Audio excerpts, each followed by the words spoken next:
আল্লাহু আকবার।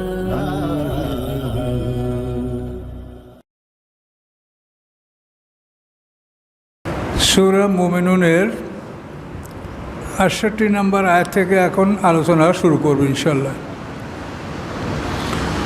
আউযু বিল্লাহি মিনাশ শাইতানির রাজিম। আফালাম ইয়াদাব্বারুল কাওলা আম জাআহুম মা লাম ইয়াতি আবাহুমুল আউয়ালিন। আল্লাহ বলেন, তারা কি কথাগুলো নিয়ে চিন্তা ভাবনা করে না, অথবা তাদের কাছে এমন কিছু এসেছে যা তাদের পূর্বপুরুষদের কাছে আসে নাই? এটা নূতন, তাদের পূর্বপুরুষদের কাছে আসে নাই, এরকম কোনো নূতন জিনিস তাদের কাছে এসে? আল্লাহ প্রশ্ন করেন। আম লাম ইয়ারিফু রাসূলাহুম, অথবা তারা কি তাদের রাসূলকে চিনে না? ফাহুম লাহু মুনকিরুন, তারা কি তাদের কাছে রাসূল কি অপরিচিত? মুহাম্মদ সাল্লাম তাদের মাঝে জন্মগ্রহণ করছেন, তাদের মাঝে বড় হয়েছেন, তারাই তাকে সাদেক আল আমিন বলেছে। সেই নবী নবুয়ত পাওয়ার পরে এখন তারা তাকে অস্বীকার করছে। সাদেক আল আমিনের পরিবর্তে তারা বলছে কাজ্জাবুল খায়েন। মোহাম্মদ শব্দের অর্থ প্রশংসিত, এর পরিবর্তে তারা বলছে মোজাম্মাম।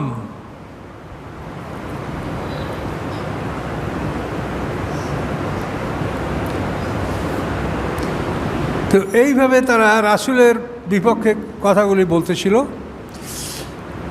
তাই আল্লাহ তাআলা তাদেরকে প্রশ্ন করছেন যে তারা কি রাসূলকে চেনে না? রাসূল কি তাদের কাছে অপরিচিত? অথবা তারা বলে তার সাথে জিন আছে, বা জিন মানেই জিন থাকলে মানুষ পাগল হয়, অথবা তার সাথে জিনের প্রভাব আছে, সে পাগল। কোনোটাই না। বাল জাআহুম বিল হক্কে, বরং তিনি তাদের কাছে সত্য নিয়ে এসেছেন। ও আকসারুহুম লিল হক্কে কারিহুন, এবং তাদের অধিকাংশই সত্যকে অস্বীকার করে। কোরআন হচ্ছে সৎ, হক, আল্লাহ হক, এই হককে তারা অস্বীকার করে।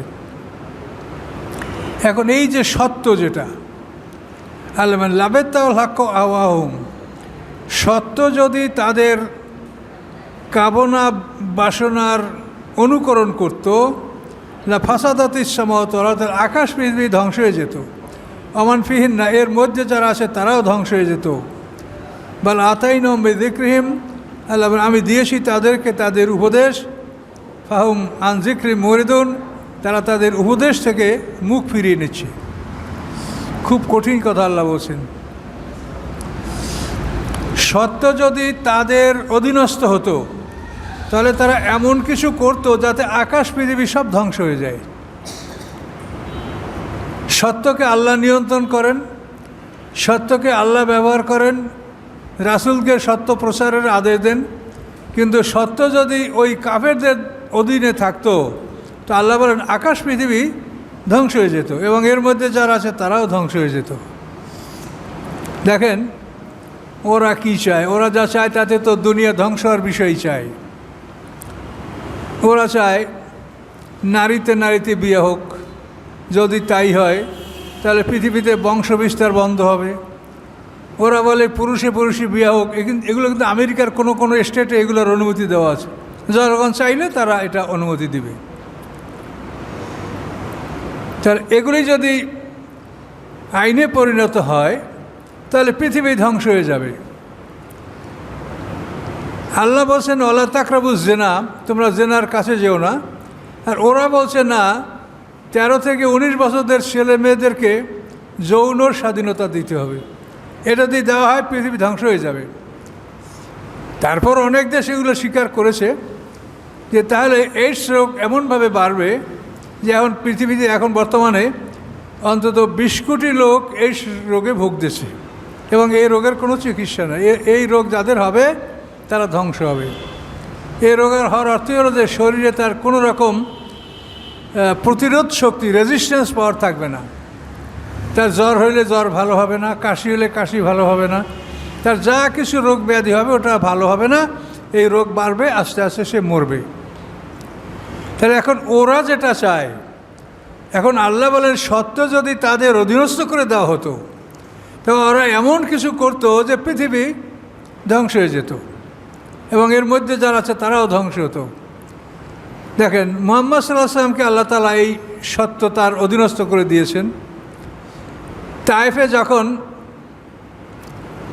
যখন আল্লাহ রসুলকে ওরা নির্যাতন করলো, আল্লাহ রসুল কারনে মানাজেল নামক জায়গায় এসে ফেরার পথে সেখানে যাত্রা বিরতি করলেন, আল্লাহর কাছে দোয়া করলেন।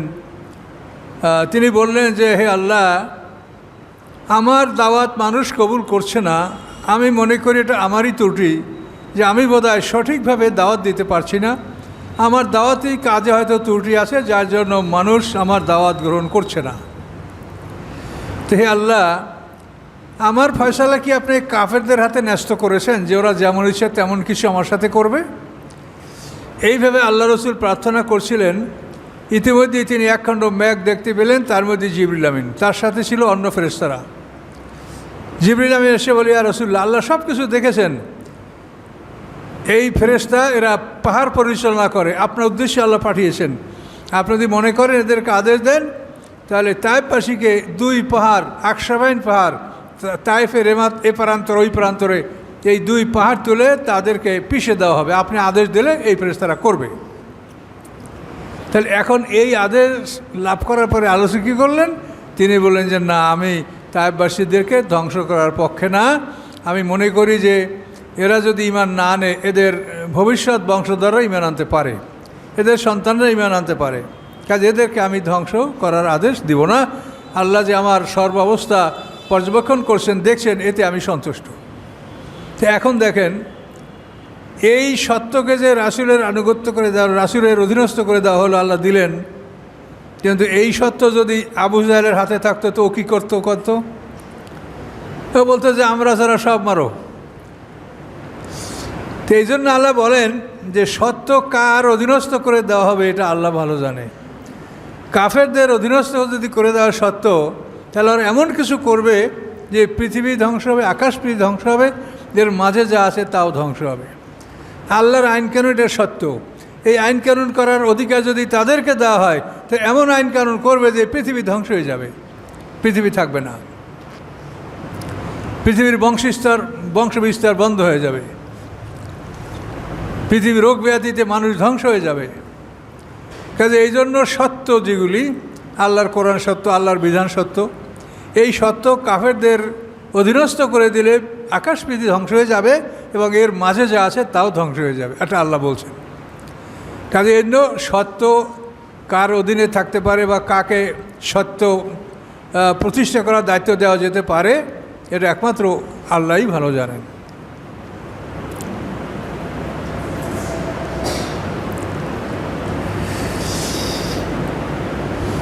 আল্লাহ বলেন, আমতাসালুম খারজান, আপনি কি তাদের কাছে কোনো পারিশ্রমিক দাবি করছেন? না, আপনি তা করবেন না। ফখরাজু রব্বিকা খায়ের, আপনার রবের পারিশ্রমিক অতি উত্তম, হুয়া খয়রুর রাজিকিন, এবং তিনি উত্তম রেজেক দাতা। নবী রাসূলরা সরাসরি আল্লাহ চাকুরি করেন, তারা মানুষের কাছে কিছু চাবেন না, এটা হলো বিধান। এই জন্য সকল নবীদেরকে আল্লাহই প্রশ্ন করেছেন যে আপনি কি তাদের কাছে কোনো পারিশ্রমিক দাবি করছেন, যার জন্য এই কাজটা গ্রহণ করা বা কাজটা করা তাদের কাছে কষ্টকর, বা এটা পরিশোধ করে দিন গ্রহণ করা তাদের জন্য কষ্টকর, এরকম কিছু করছেন না। তো নবী রাসূলরা আল্লাহ সরাসরি চাকরি করেন, তারা মানুষের কাছে কিছু দাবি করেন না, তাদেরকে আল্লাহ তাআলা উপযুক্ত সম্মানই আল্লাহ তাদেরকে দেন। আমাদের রাসূলকে আল্লাহ কী দিয়েছেন দেখেন, যুদ্ধে যত সম্পদ আসবে তা 5 ভাগ হবে, 5 ভাগের 1 ভাগ একা রাসূল সাল্লাল্লাহু আলাইহি ওয়াসাল্লাম পাবেন, বাকি 4 ভাগ পাবে সমস্ত সৈন্যবাহিনী। কত বিরাট অঙ্ক রাসূলকে আল্লাহ দিয়েছেন। এরপরে বিনা যুদ্ধে যে সমস্ত অঞ্চলগুলি মুসলমানদের হস্তগত হয়েছে, যেগুলিকে মালে ফাই বলা হয়, ফাই শব্দটা তো ফিরিয়ে দেওয়া, মানে আপনি একজনাকে বলছেন যে তুমি আমার এই টাকা নিয়ে এইটা করে দাও, কাজটা বাজারটা করে দাও, সে পারলো না, তখন আপনি তার থেকে টাকাটা ফেরত নেবেন, নিয়ে আরেকজনকে দিবেন যে পারবে এই কাজটা করতে। তো ফাই শব্দটা তো ফিরিয়ে আনা, মানে আল্লাহ তাআলা যাদেরকে দায়িত্ব দিয়েছিলেন যে পৃথিবীতে তোমরা আল্লাহর কাজ করো, আল্লাহর দিনের কাজ করো, কিন্তু তারা যখন এই কাজ করতে ব্যর্থ হলো তখন আল্লাহ তাআলা তাদের মান সম্মান সম্পদ তাদের থেকে ফিরিয়ে এনে মুসলমানদেরকে দিয়ে দিলেন। এটা কিন্তু দেখেন, মানে আপনি চিন্তা করলেই বুঝবেন যে মুসলমানরা শুধু এই আরব উপদ্বীপ এরপর থেকে প্রায় সারা পৃথিবী দখল করছে, এটা কিন্তু একটা বিরাট ব্যাপার। এটা সবই মানে আল্লাহ তাআলা মুসলমানদেরকে ফিরিয়ে দিয়েছেন এই দায়িত্ব। ফাই শব্দটা তো ফিরিয়ে দেওয়া। তো বিনা যুদ্ধে যে সম্পদগুলি হস্তগত হয়েছে এগুলিকে আল্লাহ তাআলা বন্টন করার অনুমতি দেন নেই, এগুলি সব রসুলের দায়িত্বে থাকবে। এর দ্বারা তিনি নিজের জন্য, আত্মীয়স্বজনের জন্য, এতিমের জন্য, মিসকিনদের জন্য, মোসাফেরদের জন্য, এই 5টা গ্রুপ উল্লেখ করে এদের জন্য আল্লাহ রসুল এটা ব্যয় করবেন, রাষ্ট্রীয় কাজে এটা ব্যয় করবেন। তাহলে দেখা গেল যে রাসূলদেরকে, নবীদেরকে আল্লাহ তাআলা বড় রকমের ভাতা বেতন তিনি তার নিজের পক্ষ থেকে দেন। সমস্ত সম্পদের মালিক তো আল্লাহ, আমরা তো কিছুর মালিক না। আল্লাহ তো বলছে ইয়া ইন্নাস আনতুমুল ফুকারা ইলাল্লাহ, হে মানব সকল তোমরা আল্লাহর কাছে ফকির, আমরা সবাই ফকির, আমাদের কিছু নাই, আমরা গোলাম। সম্পদ আল্লাহর, তিনি যেভাবে বন্টন করতে বলেন এভাবে বন্টন করার দায়িত্ব আমাদের। কাজে রাসূলদেরকে আল্লাহ তাআলা বড় রকমের ভাতা দিয়েছেন। নবী রাসূলদের পরে ওরাসাতুল আম্বিয়া, তাদেরকেও ও রাসূলের মতো না হলেও অন্তত সম্মানসূচক ভাতা দেওয়া এটা ইসলামী রাষ্ট্রের কর্তব্য, এবং ইসলামী রাষ্ট্র থাকলে এটা তারা পেত। কিন্তু এখন এগুলি তো সব আল্লাহর রাস্তায় চলছে, মসজিদ মাদ্রাসা, এখানে এইগুলো তো আপনার চোখের সামনেই দেখছেন যে এগুলা সমাজের কিছু ভালো মানুষ যারা সহৃদয় ব্যক্তি তাদের অনুগ্রহে বিভিন্নভাবে এটা চলছে, কিন্তু এটা রাষ্ট্রীয়ভাবে এদেরকে কোনো সাহায্য সহযোগিতা তেমন একটা করা হচ্ছে না। আবার যেখানে রাষ্ট্রীয় সাহায্য সহযোগিতা আছে সেখানে লেখাপড়াটা তাদেরই মতো, সেখানে সঠিক বা স্বাধীনভাবে ইসলামের শিক্ষা এটা আবার সেখানে সম্ভব হচ্ছে না। পৃথিবীটা খুব ভয়ঙ্কর অবস্থায় চলছে। এখানে পৃথিবীর মূল শক্তি যে ইহুদি খ্রিস্টানদের হাতে, আমরা যেই যেখানে থাকি আমরা তাদের কবজার থেকে আমরা বাইরে বের হতে পারছি না, তারা আমাদেরকে আটকে রেখেছে। কাজে আমাদের শিক্ষা জ্ঞান, এই যে সমাজে এত বিশৃঙ্খলা আলেমুল আমাদের মধ্যে, এটারও কারণ যে এই শিক্ষার মূলে ওরা কিন্তু আছে। আপনি যতই মনে করেন মদিনা ইউনিভার্সিটি বা মিশর মনে করেন বা আপনি যেটাই মনে করেন, সবখানেই ওদের হাত আছে, যার জন্য ইসলামের একটা সঠিক জ্ঞান এটা নিয়ে আমাদের যুবকরা, আমাদের ব্রিলিয়ান্টরা, আমাদের মেধাবীরা কিন্তু তারা ফিরে আসতে পারছে না। তো এগুলি খুবই দুঃখজনক কথা। তারপর আপনার কাছে বললাম যে আল্লাহ তাআলা কি আমাদেরকে বলেছেন, যে এই কোরআনের সঠিক শিক্ষা আজকে সমাজে না থাকার কারণে আজকে এত বিভ্রান্তি। তো সম্মানিত সুধী, তারপরেও আমাদের একমাত্র ভরসা যে পৃথিবীতে আমাদের সামনে কোরআন আছে। কোরআন যতক্ষণ আছে ততক্ষণ আমাদের মনোবল যে আমাদের কাছে আল্লাহর কিতাব আছে। এই কিতাব একদিন চলে যাবে। কিয়ামতের আলামতের মধ্যে বলা আছে যে এই কোরআন আল্লাহর আরশের কাছে যে গুনগুন করে কাঁদতে থাকবে। আল্লাহ বলবেন কে ওখানে, আল্লাহ সবই জানেন, তারপরে বলবেন কে ওখানে, আমি কোরআন। কেন কাঁদছ? যে দুনিয়ার মানুষ আমাকে পড়ে কিন্তু আমার কেউ আমল করে না। এখন পরে কেউ আমল করে না, তাহলে পড়ার কি হবে? আপনাকে আপনার রোগ ব্যাধি সুস্থতার জন্য ডাক্তারে আপনাকে একটা প্রেসক্রিপশন দিল, সেটা যদি আপনি পড়েন তাহলে কি আপনার রোগ ভালো হবে? তা আমাদের সমাজে যে সমস্যাগুলি, এগুলি কি কোরআন পড়লে সমাধান হবে? কোরআন পড়ে যদি অর্থ বোঝেন তাহলে এই সমস্যাগুলির সমাধান হবে। কিন্তু আমরা তো অর্থ শেখার কোনো ব্যবস্থা করছি না। আমি অর্থসহ কোরআন পড়ার জন্য বলাতে কম হলেও কিছু সংখ্যক প্রতিষ্ঠান তারা এটা চেষ্টা করছে, কিন্তু চেষ্টা করলে দেখা যায় অন্যান্য অধিকাংশ মাদ্রাসা কর্তৃপক্ষ বা অন্যান্য ইসলামী প্রতিষ্ঠান তারা এটার বিরোধিতা করছে।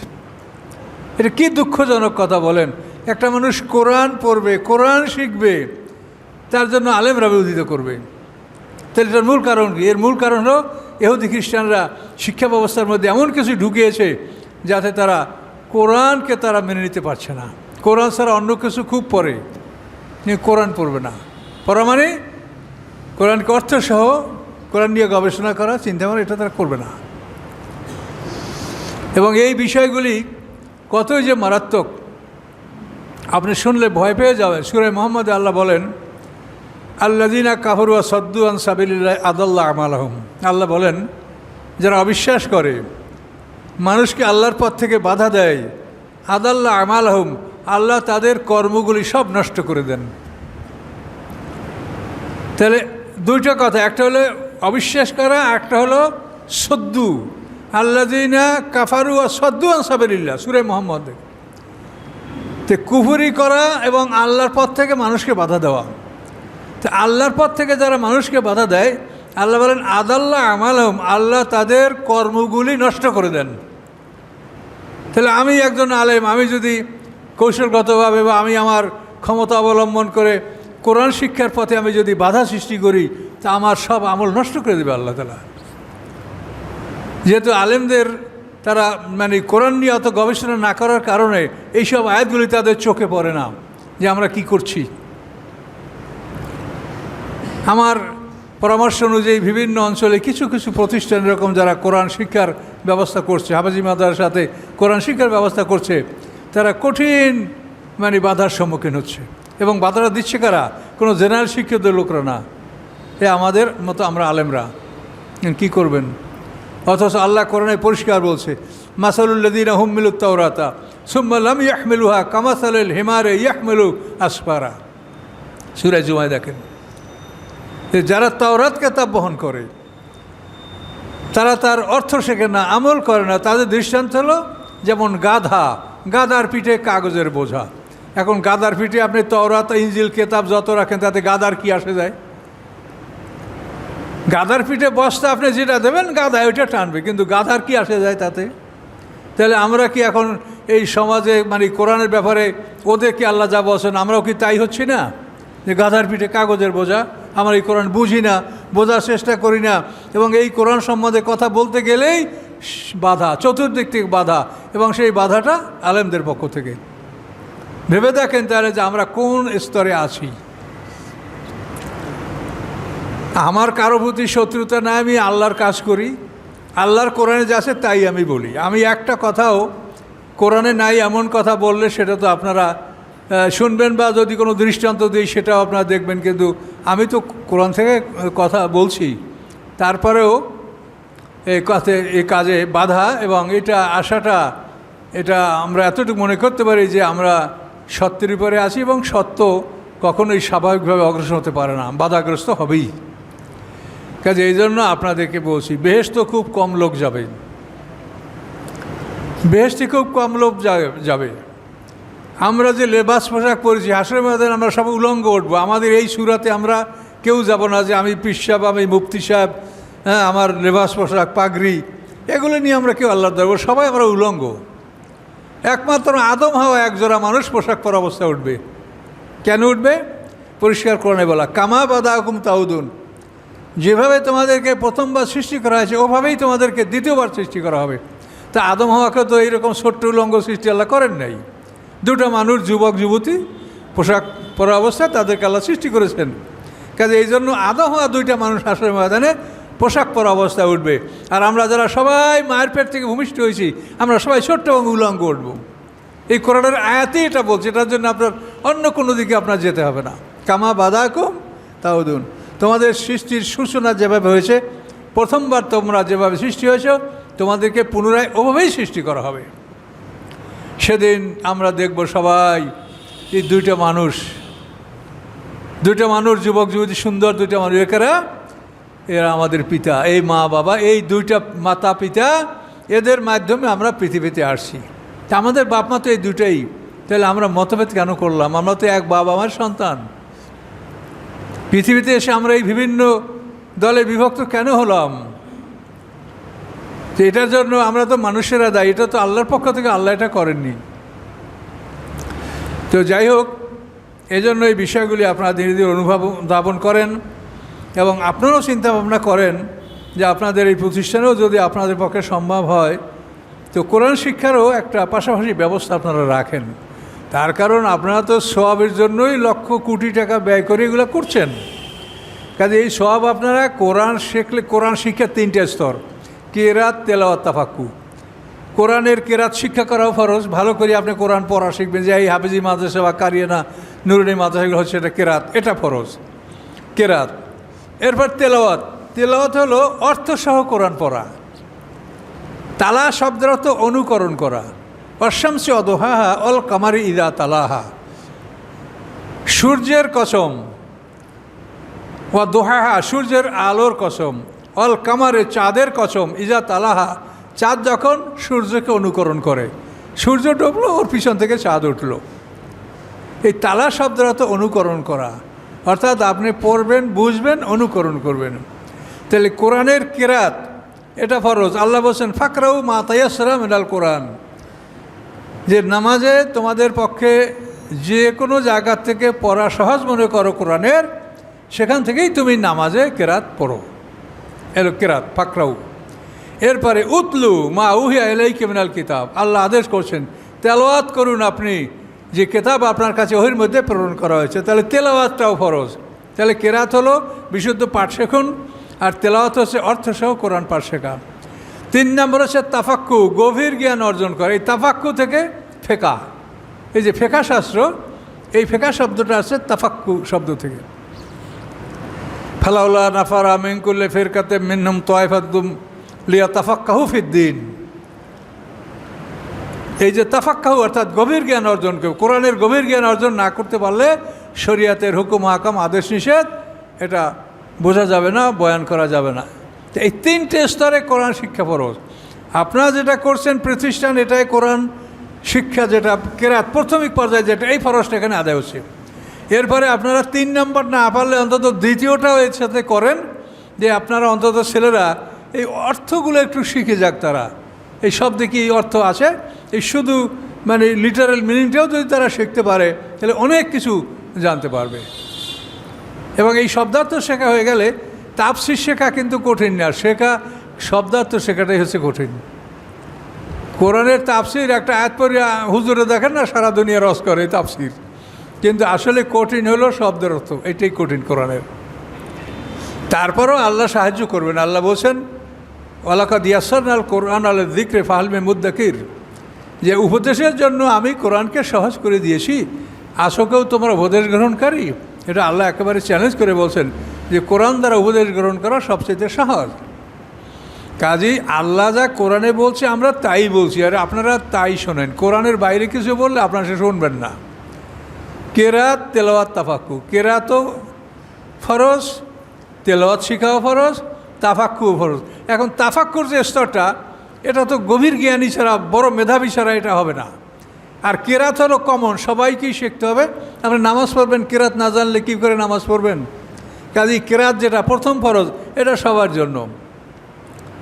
দ্বিতীয় ফরজ, এটাও ফরজে কেফায়া আপনি বলতে পারেন। আর তৃতীয়টা, এটাও ফরজ, কিন্তু এটা তো মেধাবী ছাড়া এই তৃতীয় শ্রেণীতে সবাই এটা অর্জন করতে পারবে না, কোরআনের গভীর জ্ঞান অর্জন করা। তো অন্তত 2টি স্তরে আপনারা থাকেন এবং এগুলি চিন্তা ভাবনা করে করেন যে আল্লাহ তাআলা কোরআনে আমাদেরকে যেগুলো বলছে, কোরআনের সকল আদেশ মানা আমাদের জন্য ফরজ। বাধাগ্রস্ত হইলে আমরা আল্লাহর কাছে বলবো যে আল্লাহ আমরা আর পারছি না, আপনি তো দেখছেন, কিন্তু আমাদের চেষ্টা করে যেতে হবে।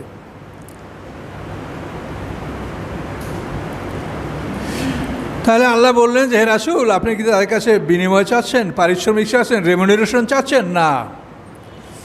তাহলে এখন যারা আলেম ওলামা আছে সমাজে, এরা কি করবে? এখন মসজিদ, মাদ্রাসা, ইমাম, মুয়াজ্জিন, তো তাহলে এরা কি বেতন ভাতা নেবে না? শিক্ষা প্রতিষ্ঠানগুলি কি এমনি চলবে? এটা কখনোই সম্ভব না। একটা মানুষ, আপনি দাওয়াতের বিনিময়ে কিছু গ্রহণ করবেন না। দাওয়াত হলো আপনি একজন অমুসলিমকে দাওয়াত দিবেন, সে যদি ইসলাম গ্রহণ করে তার থেকে আপনি কিছু নেবেন, এবং পৃথিবীর কেউ এটা নেয় না, বরং তাকে সাহায্যই করে মানুষ। তো দাওয়াতের বিনিময়ে আমরা কিছু গ্রহণ কোনো আলেম করে না। এখন বাকি হচ্ছে যে এদের জীবনযাপনের জন্য তাদের জীবনটা কীরকম চলবে। একটা মানুষকে আপনি মসজিদে আটকে রাখবেন, তার সময়টা পাঁচক তো জামাতের জন্য যে ইমাম, এটা তো মনে করেন যে একবারে কঠিন কাজ, এটা জেলখানার মতো। যে একটা মানুষ 5 ওয়াক্ত নামাজ মসজিদে ইমামতি করবেন, তাকে তো অত্যন্ত সুন্দর বেতন ভাতা দেওয়া উচিত। কিন্তু আমাদের সমাজে সে ব্যবস্থা তো নাই, খুব কষ্ট করে তারা জীবনযাপন করেন। তারপর শিক্ষা প্রতিষ্ঠানগুলি, আল্লাহ যে কোরআন পাকে সূরা বাকারার 5টা আয়াতে বলছে অমিম্মা রাযাকনাহুম ইনফিকুন, মোমেনরা তাদের জীবিকা ব্যয় করবে। এই ব্যয়টা আপনি কোথায় করবেন? এই ব্যয়ের প্রধান খাত হবে শিক্ষা ব্যবস্থা। একটা জাতি কি হবে তা নির্ভর করে তার শিক্ষা ব্যবস্থার উপরে। কাজে এই জন্য সঠিক শিক্ষার জন্য সম্পদ ব্যয় করা এটা আমাদের জন্য একান্ত জরুরি। আমাদের শিক্ষা খাতে বিশাল অঙ্ক রাষ্ট্রীয়ভাবে ব্যয় হচ্ছে, কিন্তু তার দ্বারা মানুষের জ্ঞান হচ্ছে, বিভিন্ন সেক্টরের জ্ঞান। এলএম তো ফরজে আইন, ফরজে কিফায়া, মনে করেন ধর্মীয় জ্ঞান শেখা সবার জন্য ফরজে আইন। এরপরে আপনার ডাক্তার হওয়া, ইঞ্জিনিয়ার হওয়া, ইকোনমিক্সের লোক তৈরি হওয়া, কমার্সের লোক তৈরি হওয়া, বিভিন্ন সেক্টরের লোক তৈরি হওয়া, এগুলো ফরজে কিফায়া। এটা না হলে সমাজ চলতে পারে না। তাহলে শিক্ষা, সকল শিক্ষাই ভালো, কলেজ ইউনিভার্সিটির শিক্ষা, ইঞ্জিনিয়ারিং শিক্ষা, এগুলি ভালো। আপনার ইঞ্জিনিয়ার না থাকলে আপনার দেশের কাজকর্ম কীভাবে হবে? এই যে বিল্ডিংটা, এটা তো একটা ইঞ্জিনিয়ারের প্ল্যান, এটা হয়েছে। ইঞ্জিনিয়ারের প্ল্যান ছাড়া আপনি যত টাকা করেন, আপনি একটা কাজে আপনি নিশ্চিত গ্যারান্টি পাবেন না যে আপনি সঠিক কাজ করলেন কি না। তো এই জন্য এগুলো আমাদের দরকার। কিন্তু মূল বিষয়টা যেটাই আমাদের দুনিয়া আখেরাত দুটা কভার করবে, যে জ্ঞানে, সেই জ্ঞানটা থেকে আমরা পিছনে। এইসব জ্ঞান শুধু আপনাকে দুনিয়াতে শান্তি দিবে, কিন্তু যে জ্ঞান আপনাকে দুনিয়াতেও শান্তি দিবে, পরকালেও শান্তি দিবে, সেই জ্ঞানটার উপরে কতখানি গুরুত্ব দেওয়া হচ্ছে। হাজার হাজার কোটি টাকা ব্যয় করা হচ্ছে, কিন্তু সেই টাকা দিয়ে আসলে একটা মানুষ তার জীবনের পরিচয়, আপনারা বলতে পারবেন না একটা জীবনের পরিচয় কি, একটা মানুষের পরিচয় কি। একটা মানুষের জীবনকে কয়ভাবে ভাগ হয়, জীবনটা কি? একটা মানুষের জীবন হলো 2টা মরণ, 2টা জীবন, তারপরে 2টা জীবন, 2টা মৃত্যু। তো রব্বানা আমাত্তা নাসনাতাইনি ওয়াহিয়াতা নাসনাতাইনি, অর্থাৎ 2টা জীবন, 2টা মরণ, 2টা জন্ম। তারপরে আছে আরও 2টা বরজাক, 8টা পর্ব। এগুলো কঠিন, সেটা এখন এই সময়ের মধ্যে আলোচনা করলাম। 8টা পর্ব একটা জীবনের। জীবনের উদ্দেশ্য কেন, জীবনের লক্ষ্যটা কী, আমরা জীবনে কি চাই? আল্লাহ বলছেন জীবনের উদ্দেশ্য হলো তুমি গোলাম হবে। ফাদখুলি ফি ইবাদি অদখুলি জান্নাতি, তুমি গোলাম হও, ভেসতে যাও। এই মিল লাইফ, আপনার জীবনের উদ্দেশ্য হলো গোলাম হও। আমি গোলাম হব, আল্লাহর গোলাম হলি আমি জান্নাতে যাব। এবং পৃথিবীতে সমস্ত বড় বড় লোক গোলাম। মুহাম্মদ সাল্লাম কি? আশহাদু আন্না মুহাম্মাদান আবদুহু ওয়া রাসূলুহু। সুলাইমান আসলাম, দাউদ আলাইহিস সালাম, সমস্ত পৃথিবীর বড় বড় সম্মানিত মানুষেরা সব আল্লাহর গোলাম। জীবনের উদ্দেশ্য হলো গোলাম হওয়া, কিন্তু আমরা বঞ্চিত হচ্ছি। তো এগুলি দূরের কথা বলে লাভ নাই। তো অনেকে আবার ফতোয়া দিয়ে থাকেন যে ইমামতি করে বেতন জায়েজ নাই, মুয়াজ্জিনি বেতন জায়েজ নাই, শিক্ষকতা করে বেতন জায়েজ নাই। এগুলো হচ্ছে মানে নির্বোধদের কথা, কোনো জ্ঞানীদের কথা এটা নয়। তার কারণ একটা শিক্ষা প্রতিষ্ঠান, একটা ছেলে টাইটেল পাস করবে, 18 বছর সময় লাগবে, তাকে কে বিনা অর্থে এটাকে কে তাকে পড়াবে? কোন শিক্ষক এই সময়টা দিবে? এটা শিক্ষা ব্যবস্থায় কোনো রকম এভাবে সম্ভব যে একজন শিক্ষককে বেতন দেওয়া হবে না, সে পড়াবে? কাজে এই জন্য শিক্ষা খাতে ব্যয় করার জন্য আল্লাহ তাআলা আমাদেরকে উৎসাহিত করেছেন। আর যেখানে বলা হয়েছে যে ওয়ালা তাশতারু আয়াতি সামানান কালিলা, নিকৃষ্ট মূল্যে আমার আয়াতগুলি বিক্রি করো না, এটা কোরআনে বলা হয় সূরা বাকারায়, সম্ভব সময় 32 নম্বর আয়াত। তো এখানে এই আয়াতের অর্থ হলো, এটা ইহুদিদেরকে বলা হয়েছে। ইহুদিরা দুনিয়ার সামান্য স্বার্থে মুহাম্মদ সাল্লাল্লাহু আলাইহি ওয়াসাল্লামের প্রশংসা, কোরআনের প্রশংসা এবং কোরআনের মানে যে তাওরাত কিতাবের বিভিন্ন আইন কানুন, এগুলো তারা ঘষামাজা করে বিলুপ্ত করেছে। ইহুদিরা শুধু সামান্য স্বার্থের জন্য, তাদের স্বার্থ হলো তারা সুদের কারবার করত, নিম্ন শ্রেণীর লোক থেকে তারা বিভিন্ন ট্যাক্স আদায় করিয়া তারা খাইত। এবং ইহুদি মানে আওস খাজ্জাজ যে মুশরিক জাতিরা মদিনায় ছিল, তাদের মধ্যে যুদ্ধ বাধাইয়ে দিত। এবং তারা এই যুদ্ধে অংশ নিত এবং সেই সমস্ত ক্ষেত্রে তারা অনেক অর্থকরী লাভ করত। তারা মুসলমানদের থেকে এই আওস এবং খাজ্জাজ যারা মুশরিক ছিল তাদের থেকে তারা মানে টাকা ধার দিয়ে তাদের বাগান বাগিচা এগুলো তারা বন্ধক রাখত এবং এগুলো তারা ফেরত দিত না। মুশরিকরা আমানত রাখলে তা ফেরত দিত না। এই ইহুদিরা যে দুনিয়ায় যে সুবিধা লাভ করত, আল্লাহ সেইটাকে বলছে যে এই সামান্য সুবিধার জন্য তোমরা আয়াতগুলি আমার বিক্রি করো না, আয়াতগুলি লুকাইও না, তোমরা সত্য কথা বলো। এটা বলা হয়েছে ইহুদি আলেমদেরকে। আর আমরাও যদি এরকম কেউ করি যে সত্যকে গোপন করি, তা আমরা ওটা আওতাভুক্ত হব। কোরআন তো সবার জন্য, এটা হলো আমাদের কর্মের উপরে নির্ভর। কিন্তু বিষয়টা কিন্তু মূল ইহুদিদের জন্য বলা হয়েছে যে তারা ইরেজিং টেম্পারিং করেছে, এটা স্পষ্ট কোরআনে বলা আছে। কোরআনে তারা ঘষা মাজা করেছে। মুহাম্মদ সাল্লাল্লাহু আলাইহি ওয়াসাল্লামের প্রশংসা যেখানে তাওরাত কাবে লেখা, সেই জায়গাটা ঘষা মাজা করেছে। কোরআনের কথা যেখানে লেখা সেটা ওরা ঘষা মাজা করেছে দুনিয়ার সুযোগ সুবিধার জন্য। তো এইটা আল্লাহ বলছে যে তোমরা যে সাধারণ সুযোগ সুবিধা গ্রহণ করছো এটা তো নিকৃষ্ট মূল্য। তোমাদের নিম্ন শ্রেণীরা তোমাদেরকে টাকা পয়সা দিচ্ছে। যেরকম আমাদের সমাজে একদল অসৎ ধর্ম ব্যবসায়ী আছে যারা নিম্ন শ্রেণীদেরকে বিভিন্ন রকম প্রলোভন দেখাইয়া তাদের থেকে অর্থকরী গ্রহণ করছে। আছে না সমাজে? বলেন, আছে। এবং এটা তো কোরআনে বলা, কোরআনে স্পষ্ট বলা হয়েছে ইত্তাখাযু আহবারাহুম ওয়া রুহবানাহুম আরবাবা মিন দুনিল্লাহ। ইহুদিদের আলেম, খ্রিস্টানদের আলেম, তারা কি করছে? এরা অন্যায়ভাবে আল্লাহর সম্পদ ভক্ষণ করছে। আরেকটা ওইটা না, আরেকটা হবে এটা, ইয়া আইয়ুহাল্লাযীনা আমানু ইন্না কাসীরাম মিনাল আহবারি ওয়ার রুহবানি লা ইয়াকুলুনা আমওয়ালান নাসি বিল বাতিল। হে ঈমানদারগণ, কাসীরাম মিনাল আহবারি ওয়ার রুহবানি, ইহুদি এবং খ্রিস্টানদের বহু আলেম, লা ইয়াকুলুনা আমওয়ালান নাসি বিল বাতিল, তারা অন্যায়ভাবে মানুষের সম্পদ ভক্ষণ করে। এই অন্যায়ভাবে যারা সম্পদ ভক্ষণ করে তাদেরকে বলা হয়েছে যে এই লোভে তোমরা সত্যকে গোপন করো না। অন্যায়ভাবে যারা সম্পদ ভক্ষণ করে, এগুলো খুব কঠিন কথা, কোরআনের কথা বুঝাইতে সময় লাগে। অন্যায়ভাবে সম্পদকে ভক্ষণ করে, আমি করি, আপনি করেন, কে করে? আলেমরা কে করে, কিভাবে করে? কোনো আলেম তো চুরি ডাকাতি করে না, করে? তা তো করে না। তাহলে অন্যায়ভাবে তারা ভক্ষণ করে কিভাবে? এটা ব্যাখ্যা দিলে বুঝবেন। এটা আমার ওই বইগুলো পড়বেন, তাহলে আপনি বুঝবেন। আমি তো কথা বলতে গেলে কথা লম্বা হয়ে যাচ্ছে, মানে অনেক জড়িয়ে যাচ্ছে।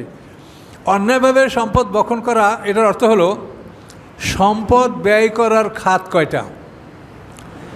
এক হলো জাকাত ব্যয় করবেন আপনি 8 টাকাতে, আর জাকাত ছাড়া এহসান, মানে যেটা জাকাত না, আপনি সৌজন্যমূলকভাবে যেটা ব্যয় করবেন সেইটার জন্য খাত হলো 9টা। এই 17টা খাতে আল্লাহ আপনার সম্পদ ব্যয় করতে বলেছেন। সম্পদের মালিক আল্লাহ, আমরা তার পক্ষ থেকে এজেন্ট বা নিযুক্তক, আমরা মালিক না। তো মালিকে বলছেন এই টাকাটা, এই সম্পদটা এভাবে ব্যয় করো। জাকাতে 8টা খাত, এহসানের 9টা খাত, দুটোই কোরআনে বলা আছে। এই 17টা খাতে তোমরা সম্পদ ব্যয় করো। কিন্তু এই 17টা খাতে যারা নাই তাদেরকে যদি আমরা সম্পদ দান করি তাহলে এটা অন্যায়ভাবে ব্যয় করা হবে, এবং যারা গ্রহণ করে তাদের অন্যায়ভাবে গ্রহণ করা হবে। এখন ইন্নামা সাবিল ফুকারা মাসাকিনা আমিলিন আলাইহা মুআল্লাফাতি কুলুবুহুম রিকাবাল গারিমিন অফিসাবিল আপনার সাবিল, এই যে 8টা খাত, এই 8টা খাতের মধ্যে কি এই ধনী লোকগুলো আছে যারা হাজার হাজার কোটি টাকার মালিক, যারা সমাজের ধর্মের নামে হাজার হাজার কোটি টাকার মালিক, তারা কি 8টা খাতের মধ্যে আছে? এহসানের 9টা খাত, তার মধ্যে কি তারা আছে?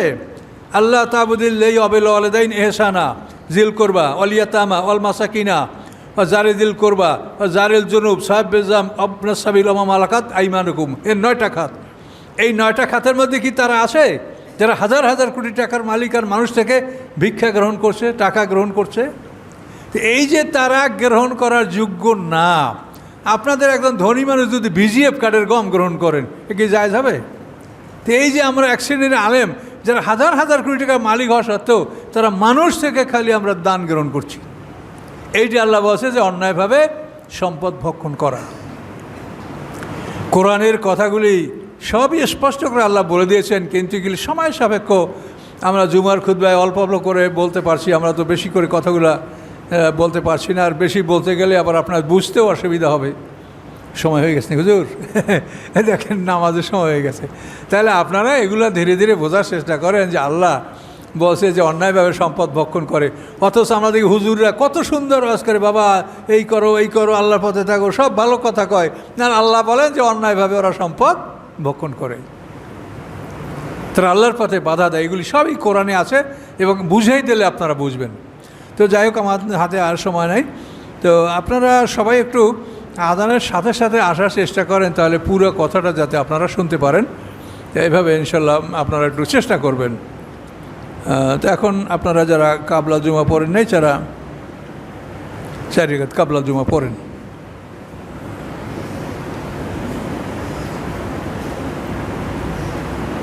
72 নম্বর আয়াত পর্যন্ত হয়েছে।